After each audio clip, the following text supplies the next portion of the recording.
లడ్డూ రాజకీయం వదిలిపెట్టేటట్టుగా లేదు. మాజీ ముఖ్యమంత్రి జగన్మోహన్ రెడ్డి ఈరోజు తన మీడియా కాన్ఫరెన్స్ దాని మీద పెడితే, హోంమంత్రి అనిత సమాధానం చెప్తే, అలాగే తెలుగుదేశం అనుకూల, వ్యతిరేక లేదా వైసీపీ అనుకూల, తెలుగుదేశం అనుకూల మీడియాలు వాటి మీద వాటి కథనాలు చెప్తే, మొత్తం మీద అంతా లడ్డూ చుట్టూ పరిభ్రమిస్తూ ఉంది. కాకపోతే మొదటి దశకు ఇప్పటికీ ఒకటే తేడా. ఇప్పుడు హెరిటేజ్ అనేటటువంటి ఒక ప్రైవేట్ సంస్థ అయినా అది ప్రభుత్వాధీనత యొక్క కుటుంబానికి సంబంధించింది అనేది వేరే విషయం. కానీ ప్రైవేట్ సంస్థ, కార్పొరేట్ సంస్థ, దానికి సంబంధించిన వివాదంగా ఇది మారుతుంది లేదా మార్చబడుతూ ఉంది. అంటే మొదటి దాంట్లో లడ్డు, పవిత్రత, మతాలు ఇవన్నీ వచ్చినప్పుడు మతతత్వ రాజకీయాలు, మతాల వారి తేడాలు అయితే, ఇప్పుడు రెండో దశలో కార్పొరేట్ ప్రయోజనాలు కూడా రంగ ప్రవేశం చేసే కార్పొరేట్ యుద్ధంగా కూడా భావించవచ్చు. ఎందుకంటే ఈ రెండు కుటుంబాల్లో కూడా వాళ్ళ వ్యాపార సంస్థలు ఉన్నాయి, వాళ్ళ ప్రయోజనాలు, వాళ్ళ వ్యూహాలు వాళ్ళకు ఉంటాయి. ఏదైనప్పటికీ కూడా ఈ వివాదం అయితే కొనసాగుతుంది.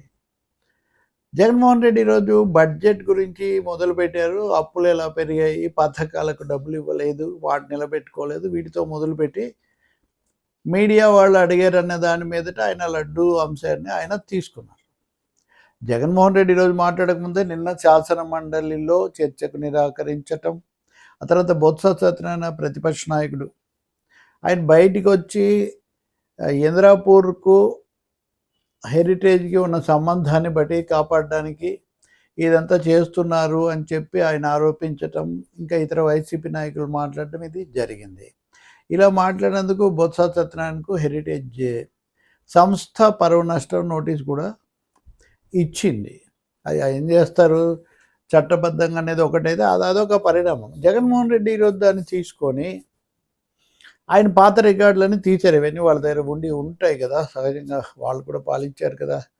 కాబట్టి ఇప్పుడు ఆయన చెప్పేది ఏంటి అంటే, ఈ ఇంద్రాపూర్ అనే దానికి గతంలో దీన్ని వీళ్ళే 2016 ప్రాంతాల్లోనే దీన్ని డిస్క్వాలిఫై చేశారు, అది సరైన ప్రమాణాలు పాటించలేదని. అయితే అలా చేసిన దాన్ని మళ్ళీ నెల రోజుల లోపల, 2 నెలల లోపల మళ్ళీ అనుమతించారు.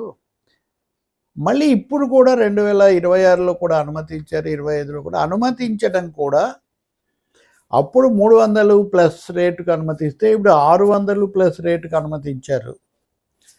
ఎందుకు ఈ ప్రత్యేకమైనటువంటి ఆసక్తి వాళ్లకు అంటే, వీళ్లకు హెరిటేజ్కి ఉన్నటువంటి సంబంధం వల్లే ఇలా జరుగుతోందని ఆయన ఆరోపణ. అంటే తప్పకుండా వాళ్ళు పరువు నష్టం నోటీసులు, అధికారిక వివరణలు ఇచ్చిన తర్వాత కూడా జగన్మోహన్ రెడ్డి మళ్ళీ ఆరోపణ చేశారు. ఇంకా కొత్తగా చేసింది ఏంటంటే, బోలే బాబా ఎవరైతే ఇప్పుడు నెయ్యి లేకుండా రసాయనాలతో ఇచ్చారు, ఇవన్నీ ఆరోపణలకు గురవుతున్నారు, ఆ బోలే బాబా డైరీ పూర్వనామం, పాత పేరు హర్ష అయినప్పుడు అప్పుడు మీరే అనుమతించారు. ఇప్పుడు కూడా వెనక్కు పంపిన దాన్ని మళ్ళీ మీరే, అంటే మీ హయాంలోనే అది వెనక్కు పంపిన ట్యాంకర్లను మళ్ళీ తీసుకున్నారు. కాబట్టి వెనక్కు పంపింది, తీసుకుంది, కల్తీ జరిగింది, ఈ కల్తీ శాంపిల్ నమూనా దొరికింది మీ హయాంలో కదా, మీరు గతంలో కూడా దాంతో అనుమతించారు. ఇక్కడ ఇంకా ఒక చిన్న పెద్దగా చర్చకు రాని ఒక ట్విస్ట్ ఏంటంటే, బోలే బాబా పేరుతో 2 సంస్థలు ఉన్నాయి. ఒకటి బోలే బాబా ఫుడ్స్, ఇంకోటి ఏమో బోలే బాబా ఆర్గానిక్, ఏదో అలాంటి పేర్లు. ఇవి 2 వేరు సంబంధం లేదు అని వాళ్ళు చెప్తున్నారు. మీరు అలా చెప్తే అవుతుందా, హెరిటేజ్ హైదరాబాదు, హెరిటేజ్ విజయవాడ అంటే కుదురుతుందా అని వైసీపీ వాళ్ళు వాదన తీసుకొని వస్తున్నారు. ఈ క్రమంలో ఒక అంశం అయితే కనిపిస్తుంది. హెరిటేజ్ సంస్థ తనకు మ్యానుఫ్యాక్చరింగ్, తనతో సహా ఉత్పత్తి సంస్థలుగా పేర్కొన్న 17 ఇంద్రాపూర్ డైరీ కూడా ఒకటి ఉంది. ఈ ఇంద్రాపూర్ డైరీ పేరు ఉంది, ఒకటిగా ఉంది. మ్యానుఫ్యాక్చరింగ్ చాలామందిని చెప్తాము, అవన్నీ మాకు సంబంధం కాదు, పైగా వాళ్ళ దగ్గర మేము నెయ్యి మ్యానుఫ్యాక్చరింగ్ చేయించట్లేదు, మేము చీజు ఇట్లాంటివి ఏవో చేయిస్తున్నాము అని వీళ్ళు చెప్తున్నారు. ఏదైనా అది వాళ్ళ వ్యాపార సంబంధమైన సంబంధం ఏదో ఉంది పేర్కొన్నారు. పోనీ పేర్కొన్న వాళ్ళు దాన్ని కట్టుబడి ఉన్నారంటే తర్వాత తమ వెబ్సైట్ నుంచి ఆ పేరు తీసేశారు. ఎందుకు తీసేశారు? కాబట్టి సంబంధం అంతకుముందు ఇది మేము బయట ఉండకపోతే ఏమయ్యేది? ఇంతకుముందు కూడా వీళ్ళకి ఇచ్చారు. సో ఈ పద్ధతిలో అటు ఇటు తిరిగి ఇప్పుడు మతం కోసం వైసీపీ వాళ్ళు చేశారు అని తెలుగుదేశం వాళ్ళు కూటమి ఆరోపిస్తుంటే, వ్యాపారం కోసం తెలుగుదేశం నాయకత్వం అధినేత చేశారు అని ఇప్పుడు జగన్మోహన్ రెడ్డి వైసీపీ వాళ్ళు ఆరోపిస్తున్నారు. నేను దీని మీద నిన్ననే మీతో మాట్లాడినప్పుడు ఒక విషయం చెప్పాను. ప్రభుత్వము, రాజకీయ పక్షాలు వాటి మీద వచ్చిన ఆరోపణలు వాళ్ళు మాట్లాడుకోవాలి. ఒక సంస్థ, అది హెరిటేజ్ కావచ్చు, అది సాక్షి కావచ్చు, లేకపోతే అది ఇంకొకటి కావచ్చు, ఆ విషయాలు వాళ్ళు మాట్లాడుకోవాలి. ఆ కంపెనీల ప్రతినిధులు అది చట్టబద్ధంగా చేయాలి. ఉదాహరణకి ఈరోజు ఢిల్లీ హైకోర్టుకు వెళ్ళి హెరిటేజ్ సంస్థ అక్కడ కేసు వేశారు. మా మీద సాక్షిలో ఇలాంటి అసత్య ప్రచారం జరుగుతుంది, దీన్ని ఆపమని. మేము పరిశీలిస్తాం, తప్పకుండా ఆపి ఆ స్టోరీస్ లేకుండా చేస్తాము అని. అయితే హెరిటేజ్ సంస్థ ఢిల్లీ హైకోర్టును ఆశ్రయించిన అంశము భోలే బాబాతో సంబంధం లేదు అని. ఇంద్రాపూర్ పేరు దాంట్లో ఉన్నట్టుగా లేదు, భోలే బాబా పేరే ఎక్కువగా ఉంది. రెండోది, ఇందులో ఒక చిన్న సాంకేతిక అంశం ఉంది. సంబంధం ఉంది అని చెప్పినప్పుడు అది కేవలం నెయ్యికి సంబంధించిందే కానక్కర్లేదు కదా. ఏ విధంగా అయినా వ్యాపార సంబంధాలు, లావాదేవీలు ఉండొచ్చు కదా.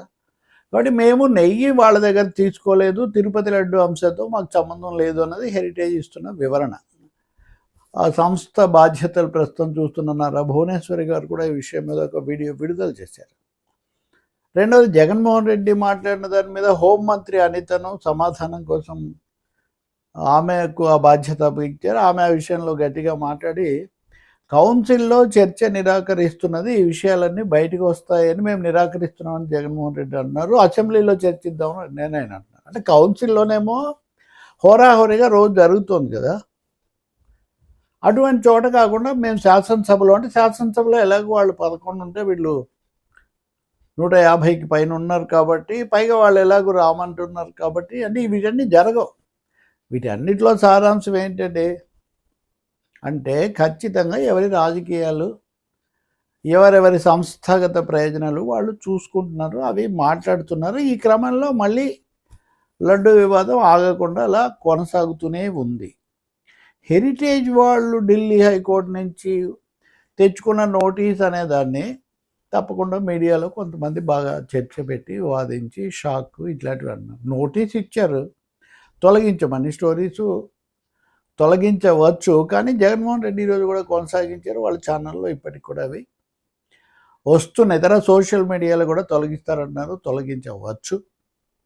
అది వాళ్లకు జరిగే ఒక ప్రైవేట్ వ్యవహారం తప్ప, దీన్ని మంత్రులందరూ కూడా హెరిటేజ్ తరఫున మాట్లాడడం నిజంగా అవసరమా? ఈ విషయంలో మటుకు నాకు అభ్యంతరం ఉంది. హెరిటేజ్ ప్రతినిధులను వినియోగించమనండి, వాళ్ళ డైరెక్టర్లను, వాళ్ళ లీగల్ అడ్వైజర్స్ను వాళ్ళని వచ్చి మాట్లాడమనాలి తప్ప, రాష్ట్ర హోంమంత్రి, రాష్ట్ర వ్యవసాయ మంత్రి, రాష్ట్ర ఆర్థిక మంత్రి మాట్లాడాల్సిన అవసరం లేదు. Because heritage is not government. ఇక్కడ నేనేమి వాళ్ళ మీద వ్యతిరేకత సమస్య కూడా కాదు ఇది. రెండవది, వాళ్ళు కూడా పాక్షికంగా ఏదో కొంత సంబంధం, వేరేది ఉంది మాకు సంబంధం, కానీ ఇది కాదు, మేము నెయ్యికి దీనికి సంబంధం లేదంటున్నారు. ఇంకొకటి కూడా, దీని మీద టీటీడీ కూడా చాలా వివరమైన సమాధానం నేను ఒకటి విడుదల చేశారు. వాస్తవం అవాస్తవం ఈ పద్ధతిలో అసలు ఎందుకు ఇంత సమాధానం ఇచ్చారని మాజీ టీటీడీ చైర్మన్ భూమన కరుణాకర్ రెడ్డి ఆయన ఎదురుదాడి చేస్తున్నారు. మేమేమి టీటీడీ వేరు, టీడీపీ వేరు కదా అని. టీటీడీ నిజంగా మళ్ళీ ఎలా స్పందిస్తుందో తెలియదు, కానీ ఇది పూర్తిగా రాజకీయమయమైపోయింది. ఈ విషయం మటుకు రాష్ట్రానికి కానీ, భక్తుల యొక్క మత విశ్వాసాలకు కానీ ఏమి మేలు చేసేది కాదు. రెండవది, ఎవరు ఏది ఆపారు, ఎందుకు అనుమతించారు, ఎప్పటి నుంచి ఎవరున్నారు, పాత వీడియోలు రాజశేఖర రెడ్డి అధికారంలో ఉన్నప్పుడు జరిగినవి కూడా వీళ్ళు విడుదల చేస్తున్నారు. ఇంకొక పెద్ద సమస్య ఏమంటే, అసలు మత రాజకీయాలు వద్దు, కల్తీ జరగకుండా చూడండి, ప్రక్షాళన చేయండి అని మాత్రం అది ముఖ్యం అంటుంటే, వీళ్ళు రాజకీయంగా మేము ఎక్కువ దైవభక్తి గలవాళ్ళం, మేము ఎక్కువ విశ్వాసం గలవాళ్ళం, మీరేమో ద్రోహులు అన్న పద్ధతిలో చెప్పడానికి ఒకరికొకరు యుద్ధం చేసుకుంటున్నారు.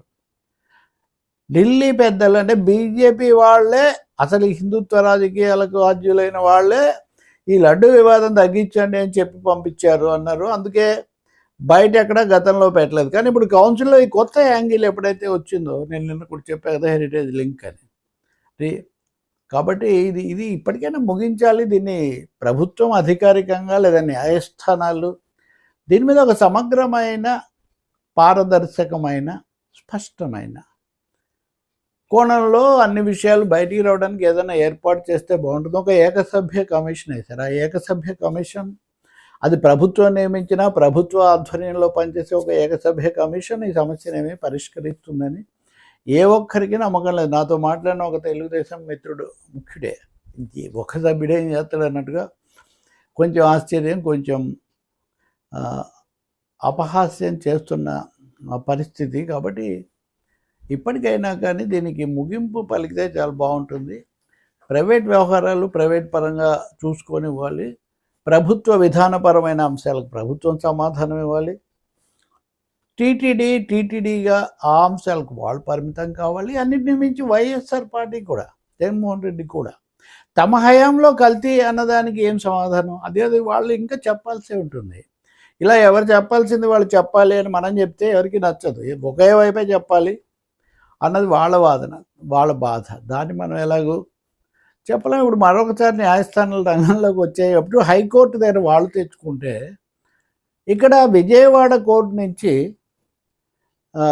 మాజీ న్యాయాధికారి జడ శ్రావణ్ కుమార్ ఆయన ఒక తెచ్చుకున్నాడు, ఆ లడ్డూలో కొవ్వు కలిసిందనే ప్రచారం ఆపాలి అని. నిజంగా ఇది రాజకీయ, మత, ఇప్పుడు కొత్తగా వ్యాపార వివాదంలాగా ఇది మరింత విస్తరిస్తోంది. అదే ఆందోళన కలిగిస్తుంది.